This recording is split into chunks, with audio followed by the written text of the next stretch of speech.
సత్యసాయి జిల్లా కదిరి శివాలయంలో వర్షాల కోసం మహాకుంభాభిషేకం నిర్వహించారు. సమృద్ధిగా వర్షాలు పడి పాడి పంటలతో ప్రజలు సుభిక్షంగా ఉండాలని పూజలు చేశారు. పూజలు జరుగుతుండగా కదిరిలో చిరుజల్లులు పడడంతో ప్రజలు హర్షం వ్యక్తం చేశారు.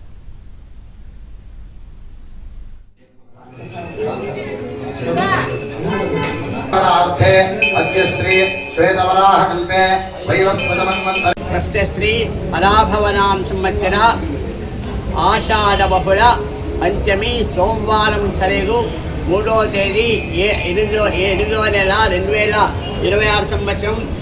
ఈరోజు స్వామికి కాద్రి లక్ష్మీ నరసింహస్వామి అనుగ్రహం చేత ఉమామహేశ్వర స్వామి దేవస్థానంలో ఈవో ఆధ్వర్యంలో, ప్రజల ఆధ్వర్యంలో, ఎమ్మెల్యే అందరి ఆధ్వర్యంలో కూడా స్వామికి కుంభాభిషేకం అంటే సహస్ర ఘటాభిషేకం అంటే 1000 కుండలైనా కానీ స్వామికి నీళ్లతో నింపుగా ఉంటాడు.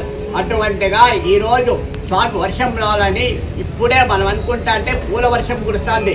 ఇదే కాదు స్వామి అనుగ్రహంతో కూడా సస్యశ్యామలుగా ఉండి చెరువులు నదులు సముద్రాలు అన్నీ కూడా ఏకమై కావాలని అటువంటిగా స్వామి సంకల్పంతో ఇంతవరకు కూడా స్వామికి కాద్రి లక్ష్మీ నరసింహ స్వామి దేవస్థానంలో పూజలు అందుకున్నారు.